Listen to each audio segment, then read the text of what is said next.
Bonjour chers frères et sœurs dans le Seigneur. Je veux adresser ce message à tous les chrétiens de Côte d'Ivoire, tous les enfants de Dieu nés de nouveau. C'est pas une chose que j'ai l'habitude de faire. C'est depuis un moment, j'ai reçu beaucoup de messages de la part du Seigneur. J'ai beaucoup hésité, mais ces derniers jours, l'Esprit me pousse à partager ce message avec le corps du Christ. Je précise que le message est adressé aux enfants de Dieu, aux chrétiens. C'est un message pour l'Église. C'est un message qui est urgent. Donc vraiment je demande à tous ceux qui vont le recevoir de le partager au maximum autour d'eux, de le partager à tous les chrétiens qui connaissent, pour que chacun de nous soit interpellé pour se mettre à notre poste, pour faire ce que le Seigneur attend de nous. Les choses sont vraiment difficiles à expliquer.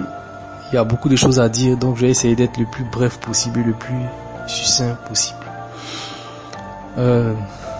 Ce message s'adresse à l'Église pour que nous puissions jouer notre rôle. Les événements politiques qui arrivent en Côte d'Ivoire en ce moment ne sont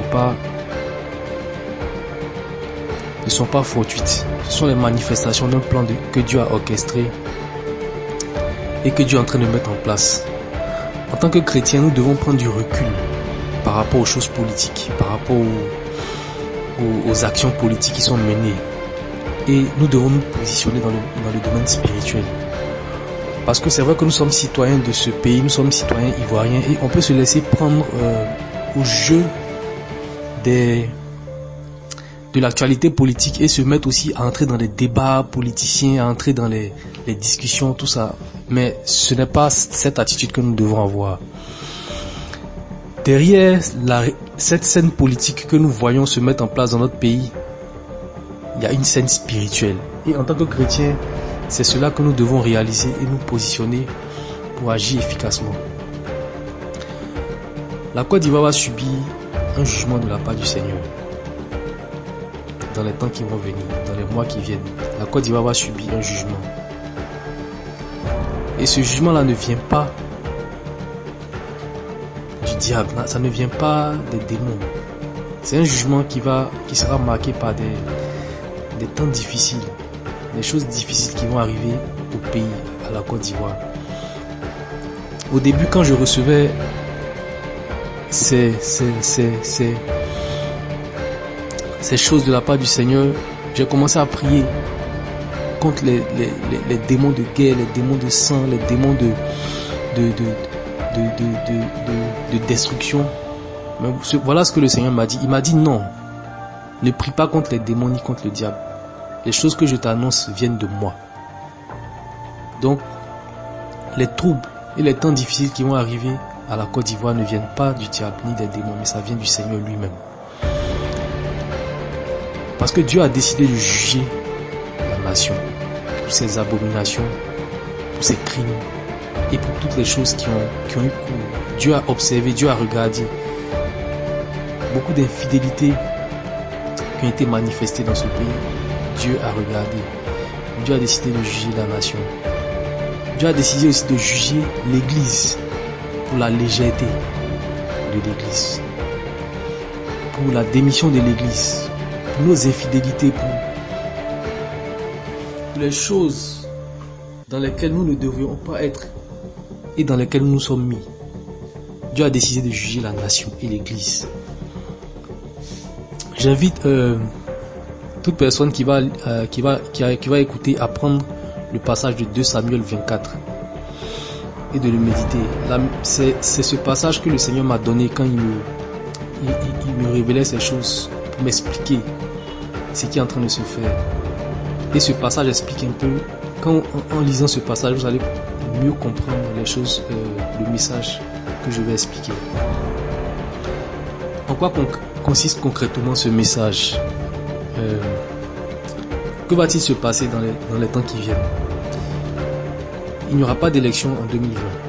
Il n'y aura pas d'élection en Côte d'Ivoire en 2020. cause des troubles, à cause des différents événements qui auront lieu. Malheureusement, je ne peux pas entrer dans les détails, donner les détails. Le Seigneur ne m'a pas permis d'entrer dans les détails pour donner les détails des choses qui vont arriver. Mais seulement il faut savoir qu'il y aura au niveau politique, au niveau social, des bouleversements, des troubles. Il y aura des choses qui vont arriver. Et ces choses-là seront de nature à ce qu'il n'y ait pas d'élection en Côte d'Ivoire en 2020. Il n'y aura pas d'élection en 2020. À cause des divers événements qui vont arriver, les élections seront reportées en 2021. Mais ce qu'il faut retenir, c'est qu'il y aura des troubles, il y aura des bouleversements, il y aura des changements auxquels même on ne s'attend pas. Il y aura beaucoup de choses qui vont arriver, des choses qui vont changer la situation politique de la Côte d'Ivoire. Et ces choses-là vont faire que les élections seront reportées en 2021. Et malheureusement, ces troubles, ces changements, ces bouleversements vont causer des morts, un grand nombre. Des morts. Malheureusement, des morts, un grand nombre. Et ces morts-là ne seront que la manifestation du jugement divin. Qu'est-ce qui se passe en fait dans le monde spirituel? Le Seigneur m'a montré une vision où j'ai vu un ange destructeur qui était relâché sur le pays.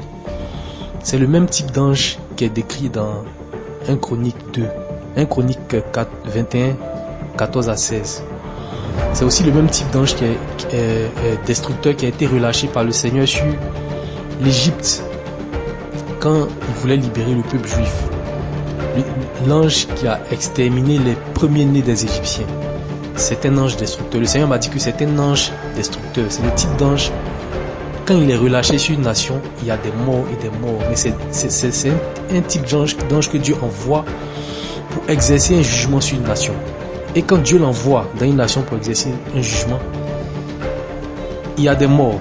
Il y a des morts. Et cet ange-là s'appelle destructeur.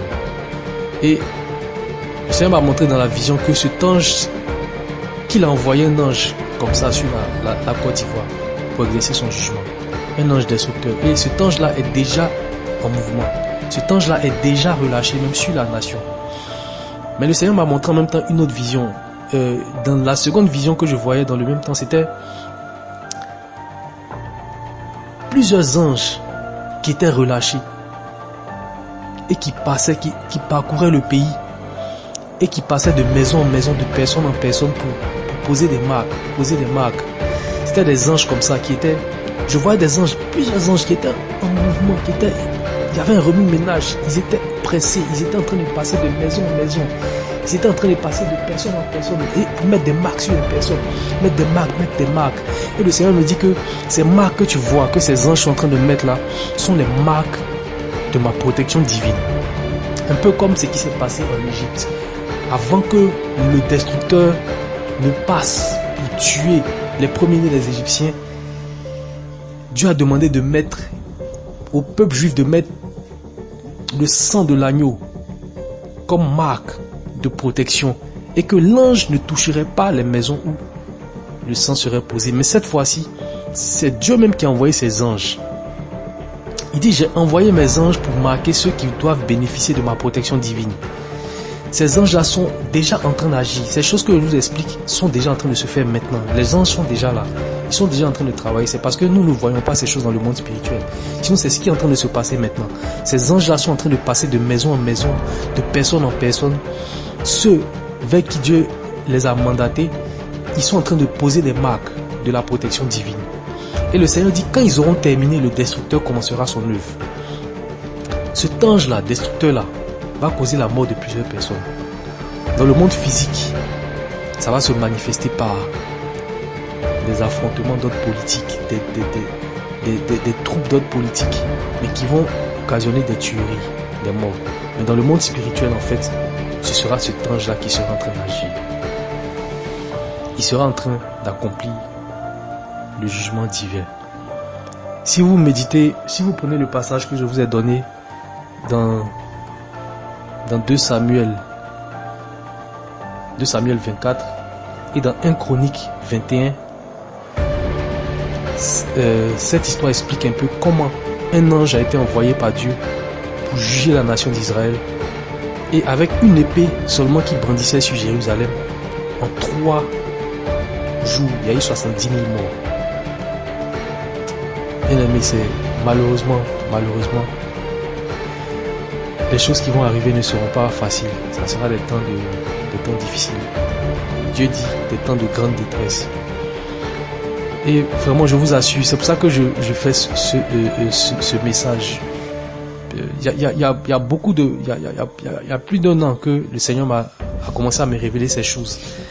Mais n'ayant pas l'habitude de faire de partager des messages sur les réseaux sociaux ou bien de faire passer des messages, je n'ai pas voulu partager ces choses ou bien en parler. Mais depuis quelques jours, je sens une pression dans mon esprit. Et j'ai compris que le Seigneur veut que ces choses-là soient divulguées. C'est vrai, le Seigneur a révélé ces choses à plusieurs hommes de Dieu, plusieurs prophètes dans la nation.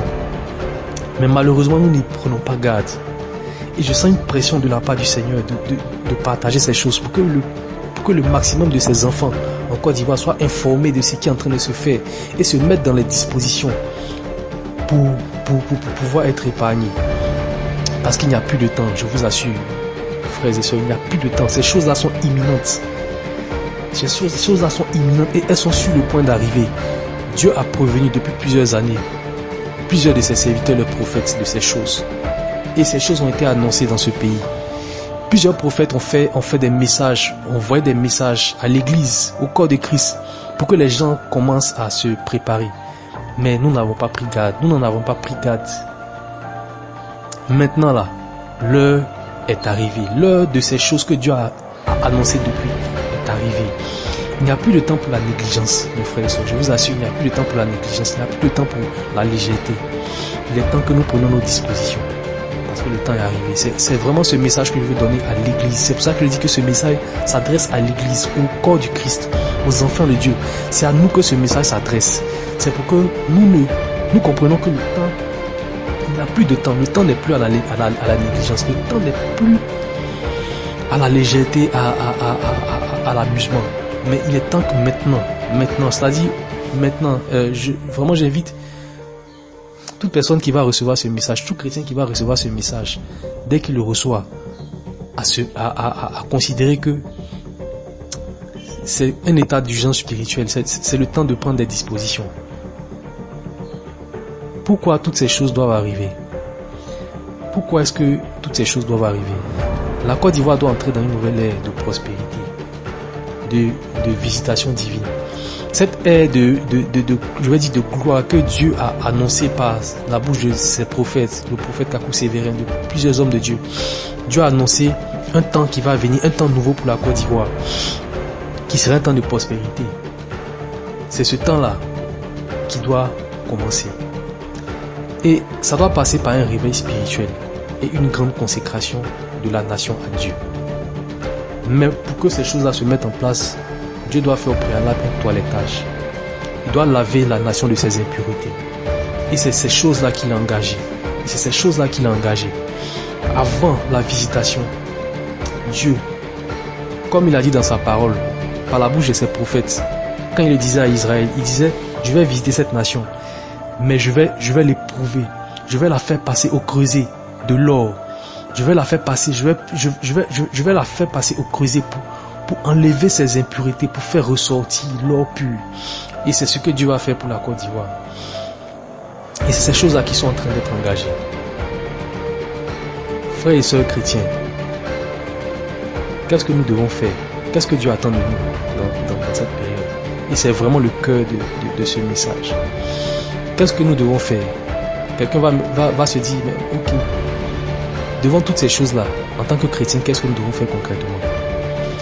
La première chose, c'est que le jugement de Dieu va commencer par sa maison. Le jugement de Dieu va commencer par sa maison. Il dit, mon jugement va commencer par ma maison. C'est le moment pour chaque chrétien de se repentir, d'abandonner ses mauvaises voies et de revenir de tout son cœur au Seigneur. Vraiment, la première des choses à faire, que chaque chrétien qui va recevoir ce message s'éprouve lui-même, s'examine lui-même devant le Seigneur. Si possible, si chacun peut prendre un temps devant le Seigneur pour aller interroger, s'asseoir auprès de Dieu, au pied de Dieu pour dire Seigneur, voici ma vie, voilà le message que j'ai reçu, mais je veux m'examiner devant toi. Seigneur, c'est toi qui connais ma vie. C'est qui dans ma vie n'était pas agréable. Que chacun puisse s'examiner devant le Seigneur, pour que le Seigneur lui montre ce qui pourrait être une cause de disqualification, et que chacun puisse se repentir devant le Seigneur, et que chacun vraiment puisse chercher la face du Seigneur pour se repentir sincèrement, abandonner les mauvaises voies et revenir au Seigneur, parce que ce vent va emporter aussi des chrétiens. Ce vent de jugement là va emporter des chrétiens. Ça va emporter des chrétiens, ça va emporter des serviteurs de Dieu, des hommes et des femmes de Dieu, des pasteurs, des prophètes, des leaders d'église, des personnes. Frères et sœurs, je vous assure, Dieu ne sera pas complaisant dans son jugement. Dieu ne sera pas complaisant dans son jugement. Et chacun de nous, quels que soient les titres que nous avons, quelles que soient les positions que nous avons dans les églises, chacun de nous vraiment gagnerait à faire cet examen devant le Seigneur et à se repentir. Vraiment, il est temps que nous prions pour les hommes de Dieu qui ont peut-être pu se détourner de la voie du Seigneur, parce que Dieu va juger, et que ces personnes-là puissent revenir, parce que dans le jugement va pas les épargner. La deuxième chose à faire, la deuxième chose importante à savoir, c'est que nous ne devons pas rentrer dans les débats politiciens. Nous ne devons pas rentrer dans les débats politiciens. Nous les chrétiens, nous ne devons pas rentrer dans les débats politiciens. Étant donné que nous, par ce message, nous saurons ce qui va se passer, et nous saurons que c'est la main de Dieu qui est derrière, nous ne devons pas nous laisser distraire par les événements physiques qui vont avoir lieu. Mais nous devons rester focalisés sur les choses spirituelles. On doit sortir des critiques et puis on doit arrêter de critiquer les politiciens, ce qu'ils vont faire. Parce que je vous assure, plusieurs actions des politiciens sont dictées par Dieu lui-même. Plusieurs choses que des politiciens vont faire. Il y a des politiciens, des hommes d'État, des hommes influents dans cette nation vont poser des actions qu'on ne va même pas comprendre. Ça sera comme des actions comme s'ils ne sont pas raisonnables. C'est comme s'ils ne sont pas sensés. Mais je vous assure, devant toutes ces choses-là, ne nous mettons pas à critiquer ou bien à parler, parce que ces jours, ils ne seront que être en train d'être poussés par la main de Dieu. Et Dieu va endurcir le cœur de certains. Dieu même va pousser certains à l'erreur. Mais dans toutes ces choses, ce sera la main de Dieu qui sera en train de conduire cette personne afin que ses plans s'accomplissent. Afin que ses plans s'accomplissent. C'est pourquoi nous devons rester spirituels. Nous ne devons pas rentrer dans les passions politiques. À la limite même, évitons d'être partisans. Évitons d'entrer dans des clans. Parce que Dieu n'a pas de camp politique. Il a seulement sa volonté et ses plans. Et en tant que fils de Dieu, nous devons être comme lui. Nous devons être détachés des tendances politiques. Nous devons prendre de la hauteur, frères et sœurs. Je vous invite vraiment, dans les temps qui vont venir, à prendre de la hauteur. À ne pas laisser nos cœurs, gardons nos cœurs, à ne pas laisser nos cœurs être emportés par les tendances politiques, mais les passions politiques. Parce que c'est Dieu qui sera en train d'agir derrière. Ce n'est même pas des hommes. Donc, sachant que c'est Dieu qui est en train de manifester son plan, on ne doit même pas entrer dans les débats d'êtres humains. En tant que fils de Dieu, nous devons être détachés des tendances politiques et être focalisés sur les intérêts du royaume, c'est-à-dire le salut des âmes. Et que même si des gens meurent, il faut que le maximum parmi eux soit sauvé. C'est pourquoi la seule chose à faire, c'est de prier. Donc, la troisième chose qui est peut-être le cœur même de ce message, c'est de prier. Nous devons entrer en prière, frères et sœurs, entrons en prière. Et nous devons prier sérieusement pour notre pays. Si possible même là, après avoir reçu ce message, si vraiment les frères et sœurs qui vont recevoir ces messages, si possible, c'est d'abandonner même tous les autres sujets de prière pour se concentrer sur celui-ci. Parce que je vous assure, c'est le sujet majeur qui est important dans les temps dans lesquels nous sommes. Si nous pouvons nous concentrer sur ces sujets de prière et prier. Comment orienter les sujets de prière? Que chacun prie pour son propre sort. C'est la première chose, comme je dis dans le premier point. Que chacun prie pour son propre sort, pour sa repentance personnelle, pour la repentance de sa famille. Nous devons prier d'abord pour nous-mêmes, pour notre repentance personnelle. Ensuite, prier pour la nation, prier pour nos familles, prier pour nos proches, prier pour leur repentance, prier le pardon de leurs péchés. Nous devons prier pour le pardon des péchés de nos familles, de nos proches, de l'église, des hommes de Dieu. Priez pour le pardon des péchés des Ivoiriens, de la Côte d'Ivoire, de la terre de Côte d'Ivoire. Priez. Une repentance personnelle, une repentance pour la nation, pour nos proches, pour nos familles. Et le deuxième sujet de prière, c'est de prier parce que l'élément de distinction dans tout ce qui va se passer sera la marque que les anges vont poser sur les personnes. Donc la prière juste dans cette période, c'est de prier pour que la marque soit sur le maximum de personnes. Il faut demander à Dieu, Seigneur, la marque que tu es en train de poser, la marque de protection que tu es en train de poser sur, pour garder les gens, Seigneur, nous te demandons que cette marque-là soit posée sur le maximum de personnes. Seigneur, fais grâce, Seigneur, fais grâce. Pardonne-nous nos péchés, pardonne les péchés, que ta marque de protection se pose sur le maximum de personnes. Ce qu'on doit faire, c'est de demander que la marque de protection soit divine, soit sur nous-mêmes, sur notre maison d'abord, sur nos familles, sur nos proches, sur les chrétiens, sur l'église et sur le maximum de personnes en Côte d'Ivoire. Parce que je vous assure, si nous ne prions pas, nous pouvons être nous-mêmes épargnés parce que nous sommes enfants de Dieu, parce que Dieu nous protège à cause de l'alliance qu'il a avec nous.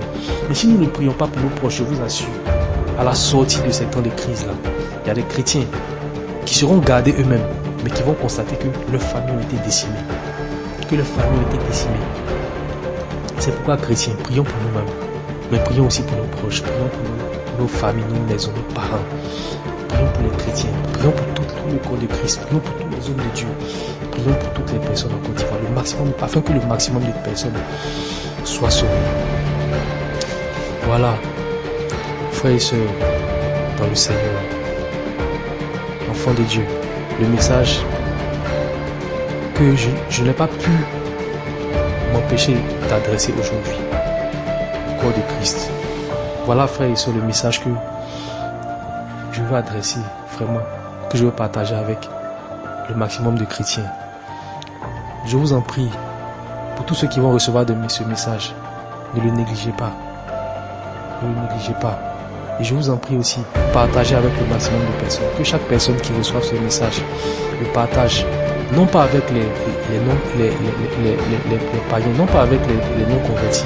Les non-convertis ne pourront pas comprendre ces choses.